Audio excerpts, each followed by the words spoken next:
Today we will discuss about the effect of speed variation on the DC generator performance. We know that the generator is driven by a prime mover. The armature of the generator is driven by the prime mover at a constant speed, and when it is excited through field winding, then the voltage is induced across the terminals. That is what I have again shown here. The induced EMF across the coil is equals to BLV volts, right? Now in a generator, that is true, the EMF induced in the coils, that is true, but in addition to this there will be a opposing torque developed in the machine such that it tries to stop this rotation. This is internal torque developed in the machine. So there is a internal induced torque which will be trying to oppose the rotation of the generator. So in the mechanical power input, and this is speed, and the this is the torque supplied by the prime mover, which will be driving the rotor or armature in this direction along the rotation side, but internal developed torque will be opposing the rotation of the armature or rotor. Now why this torque? Now I'll explain how this torque will be generated first. Consider this figure. Here we have the flux. This is flux lines. These are all the flux lines, and this is the conductor, and it is carrying a current emerging out of the page, and due to this current there will be its own flux in this direction as shown in the figure. Now due to this two fluxes, main flux and the armature conductor flux, right? Now the effective field distribution will be like this, right? So there will be a bending in nature. The fields will try to bend like this. Now due to this there will be a force developed on this conductor towards upside. Force is equals to I, the current it is carrying, into L cross B. Both are vectors, L and V are vectors. So because all these three quantities are perpendicular to each other, so it will come, the magnitude scalar quantity will come to F is equals to BIL newtons. Now here B, if I assume that B is constant and L is constant, the conductor length and the flux distribution in the armature or main generator is constant, then the force developed in the conductor is proportional to the current it is carrying. It says that when there is no load, this load is zero, load current is zero, and armature current is also zero, right? So there will be a it should be internal torque developed should be zero, but actually due to friction windage losses present in the machine, the amount of power taken from the external source, from the prime mover, is sufficiently generating a torque which actually opposes the friction and windage torque, right? So this power input now V is equals to the torque developed into the speed at which it is wanted to rotate, which is equals to the friction and windage power losses, right? So initially when there is no load, there will be a friction and windage torque developing in the machine, presence in the machine, and multiplied by this rate at which it is rotating. So that much of power input it is required to drive the armature at this speed. Okay, but as the load increases, as the load increases, the current also increases. As the load increases, the armature current increases and the internal torque developed increases, because internal torque is equals to K, same K into phi into I. This phi is assumed to be constant because the main field is not affected. Now torque is directly proportional to I. So as I is increasing, internal developed torque is increasing. So this torque is actually, it is opposite to that of the rotation. If the rotor, if this rotor is rotating in anti-clockwise direction, then the internal torque will be in clockwise direction, right? So as the load increases, the torque, internal torque developed by the generator increases, and which at a given time the mechanical power input will be exactly equals to the frictional and windage power losses plus the power it is required to meet the external load. This torque or this power is equals to the power which is actually meeting the load, right?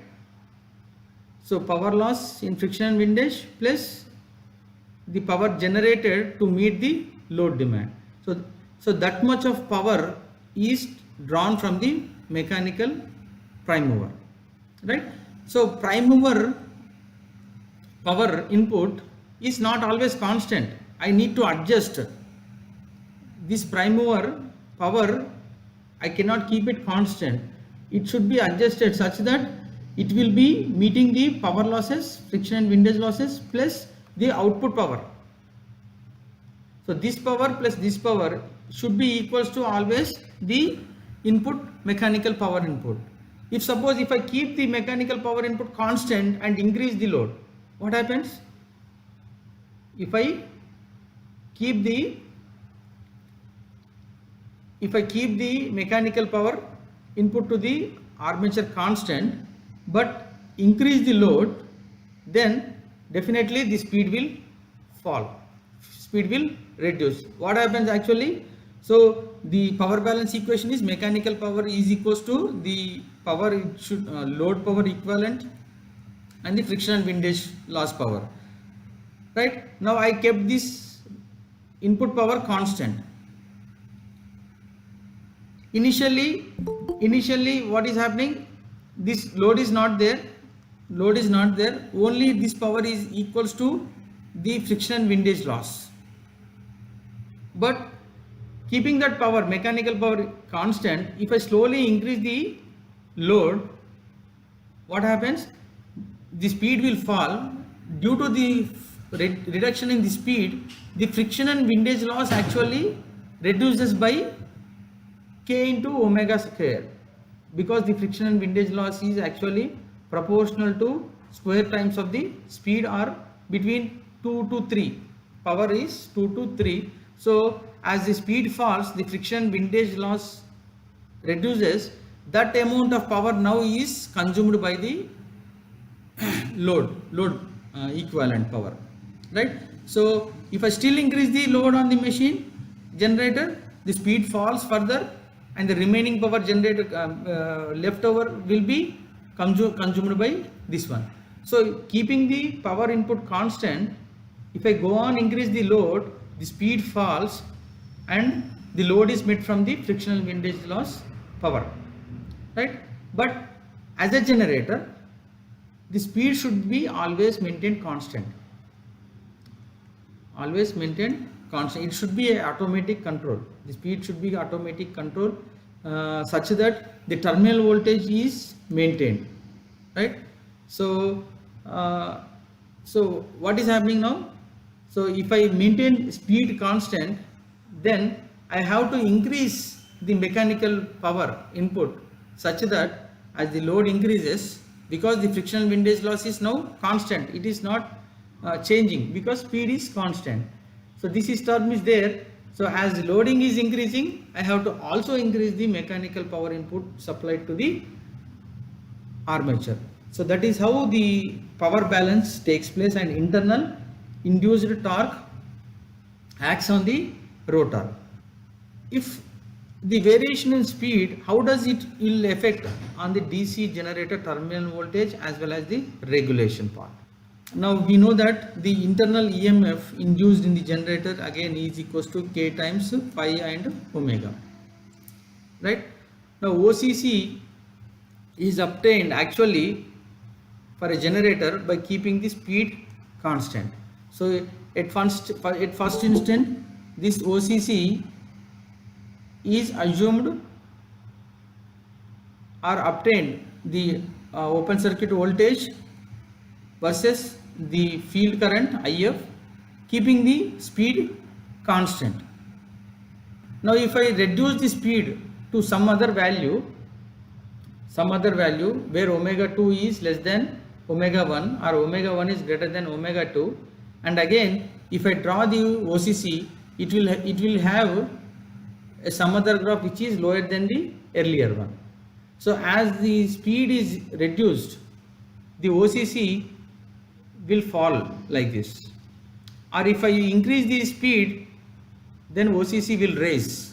So the shift in OCC is found due to variation in the speeds, right?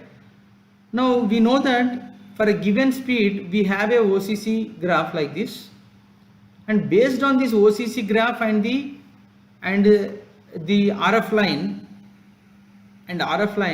the entire terminal characteristics are obtained, right? The entire terminal characteristics of a generator are obtained based on the OCC graph and the RF line. But due to speed variation, if OCC graph is moving either above the actual value or below the actual OCC graph, then accordingly the terminal voltage graphs also shifts like this, either above the actual terminal graph or below the actual terminal graph like this. The relationship is, for a given field current, if I draw a vertical line like this, if I take this value as EA1 and if I take this value as EA2, then the relationship between EA1 and EA2 is equals to simply the ratio N1 by N2. N1 by N2, assuming that the field excitation is constant at that point. So we have a cumulative compound generator, and which is long shunt, rated at 230 volts, 10 kilowatts, long shunt compound generator, and its actual rated speed is 1200 rpm. These are the basic information of the generator, and its OCC graph is given, IF versus EA is given. I have plotted according to the values, right? And this is obtained at 1200 rpm constant. Now given at output rated current, the machine speed is 1150 rpm and the field current is 1 amp, and assume that armature reaction is 0. There is no armature reaction. So for a rated current, load current, the field current is 1 amp, right? And machine is running at 1150 rpm now, which was 50 rpm less than the actual rated speed. Now he is asking to find out the first bit, what is terminal voltage at rated load if the number of series turns is equals to 4. So we have, because it is a cumulative machine generator, we have a series field winding which is having 4 number of turns, and other thing is the series field winding and armature resistance both together, the resistance value is given as 0.5 ohms. So these are the information given about the generator. Now we need to calculate what is the terminal voltage of the generator. Now first let us begin to find out what is the rated output current. So rating, this is the rating of the generator at full rated, that is 10 into 10 to the power of 3 divided by 230 volts rated voltage. So the rated load is 43.5 amps. Now for this loading IF is 1 amp. So I calculate the armature current IL plus IF, which is equals to 43.5 plus 1 amp, which is 44.5 amps. Now once I know the you can think that IA is known now. So if I calculate IA RA drop, then I drop if I would have had the RF line, then I will be fixing this line IA RA drops such that the terminal voltage can be found, right? But here the RF value is not given. So I cannot draw right now the RF line, right? So once I don't know the RF line, I cannot fix this drop. Though I can be able to find out this IARA drop, I cannot find out the terminal voltage because RF line is not known. Now how should I find out now? So same thing I have explained. Because IF is known, VT is not known. This terminal voltage we are trying to calculate. If I don't know VT, I cannot find out RF value. So VT by this IF gives me the RF value, but VT is also not known. I cannot find out the RF value. So RF is not known and RF line is not able to be drawn. Hence VT cannot be drawn by just substituting from this equation. So what should I do? Now I calculate the equivalent field current, which is actually equals to the field MMF plus series field MMF divided by the number of turns of the shunt field. So series field MMF is equals to, because here plus sign is due to cumulative in nature, differential in type, then I will be placing minus. So what is shunt field MMF?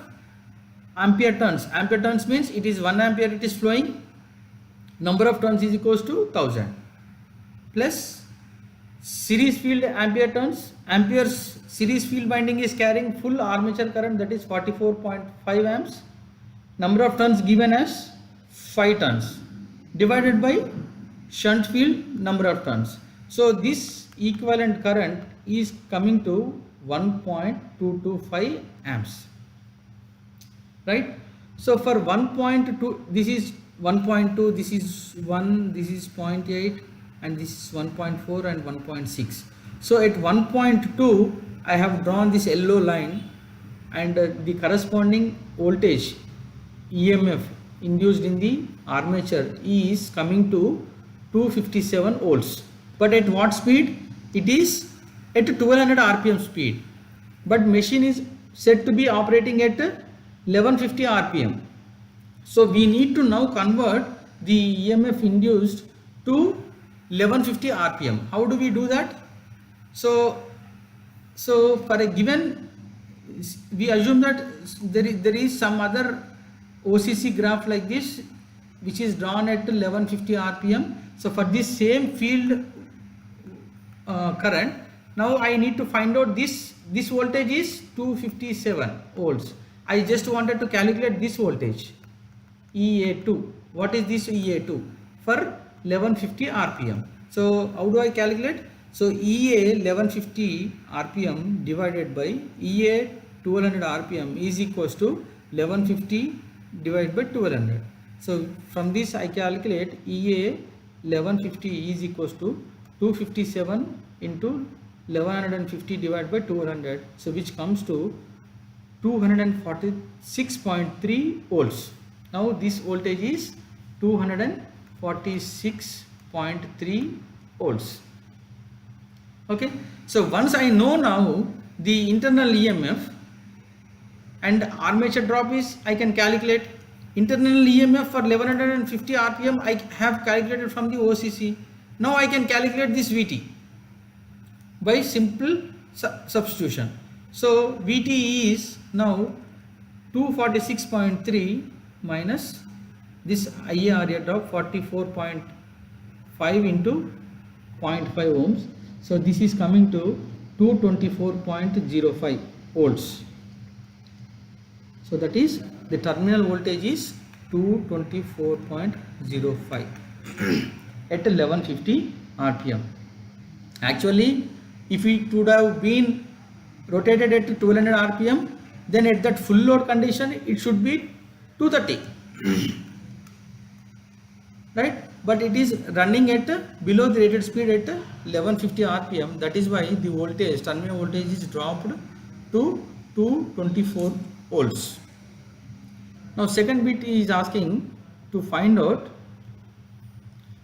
what is the series field winding number of turns required to have terminal voltage raised to 230 volts at this 1150 rpm. Still I want to rotate at 1150 rpm, but I want to increase the terminal voltage from 224 volts to 230 volts. Now how many number of turns of series field winding should be increased? Earlier problem we had 5 turns. Earlier we had 5 turns, right?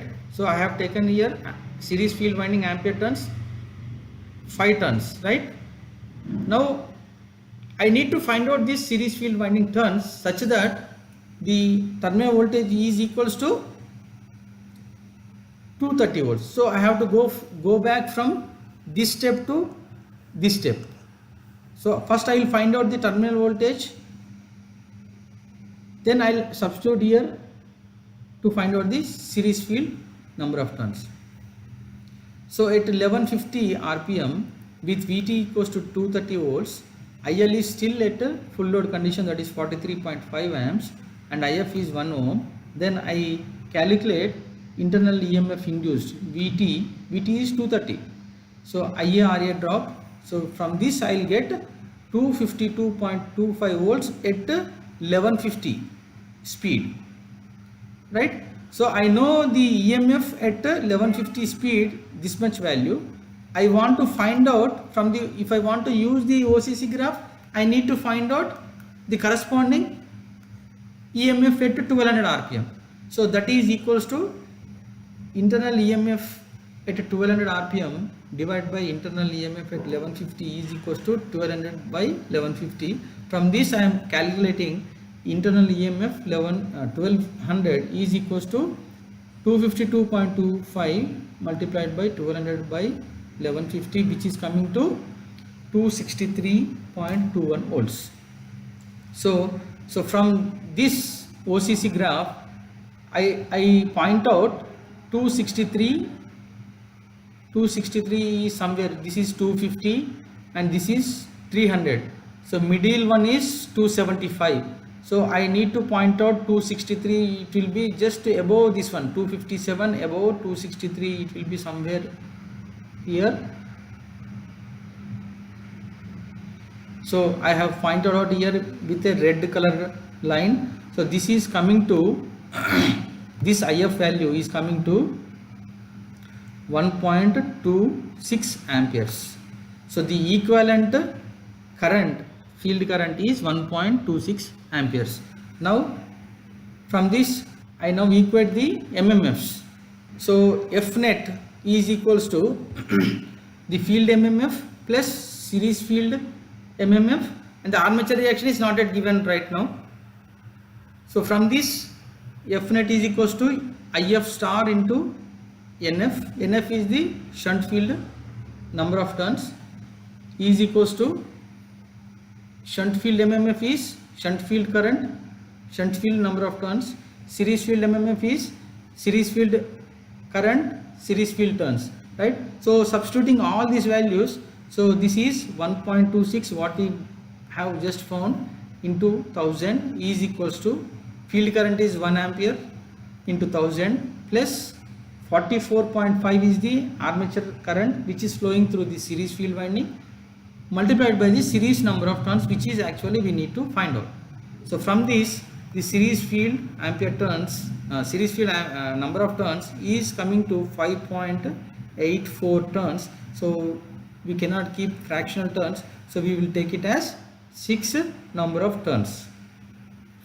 6 number of turns are required to maintain the terminal voltage to 230 volts at 1150 rpm at full load condition, right? So that is how we calculate. Suppose if the armature reaction is also given, and which is equivalent to the equivalent field current of the armature reaction is equals to 0.0022 into armature current, right?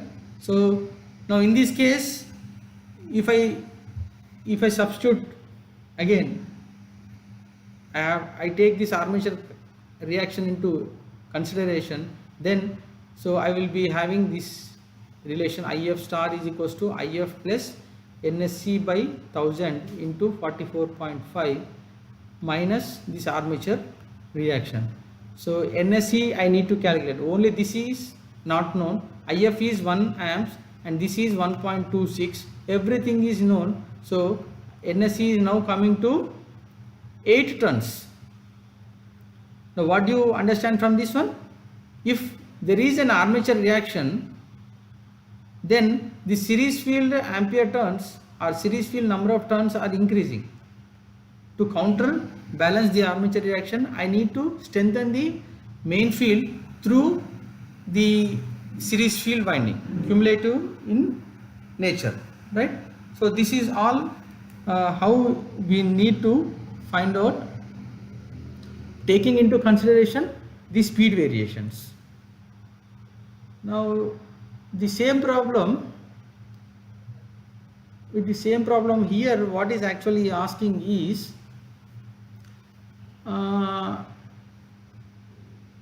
he said the series field is now having 10 turns. I have already given the series field number of turns is 10 turns. Now my objective is to maintain the rated voltage 230 volts at rated load. So for maintaining 230 volts at rated load condition, I only require NSC equals to 8 turns, but now I am increasing this number of turns to 10, so which actually increases its terminal voltage above the 230 volts, but now I need to bring back this VT to 230 volts only. So how I achieve this one? By keeping a diverter, this is series field winding, so by keeping a diverter like this,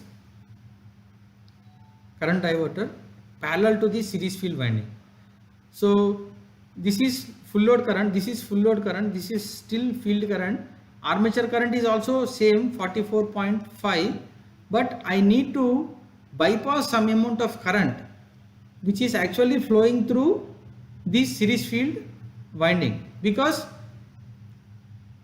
the 44.5 multiplied by 8 turns, this much of ampere turns of the series field is actually trying to maintain the terminal voltage equals to 230 volts. But now I need to, because I have increased the turns equals to 10, I have to overall reduce the MMF back to the same value by reducing the current, right? So how do I find out? So what is this diverter value required to maintain this same MMF flowing through this? So the series field, because I have now taken 10, NSC is equals to 10, ISC is calculated, right? So the same MMF balance equation, 1.2 is equals to 1 field current multiplied by NSC by NF, that is 10 by 1000 into ISC minus this armature reaction effect.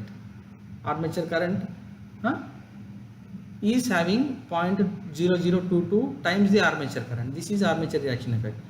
Series field current have a current of 35.79 amps, right? So to divert this 44.5 amps coming out from the armature, I need to only pass through the series field only 35.79 amps. So remaining should be passed diverted through this diverter, right? So to do this one, I just use this current division rule.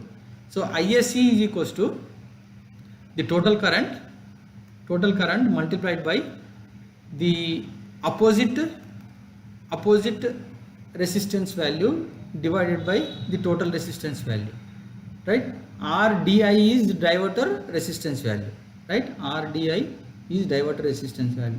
So this is equals to IA is 44.5, RDI which we need to calculate, and I am assuming that this is the 0.05 is the series field winding resistance. Earlier the series field winding and the armature resistance both are combined together, RSC plus RA together they have given 0.5, right? Now in this problem again, now this is assumed to be 0.05 ohms, so remaining is 0.45 ohms is armature resistance. So this is 0.05. so if this is 0.05, then you solving this, I will get RDI is equals to 0.1487 ohms. So there should be an equivalent of 0.1487 ohms of diverter resistor connected parallel to the series field winding to maintain same voltage, terminal voltage, for a increase in series field number of turns.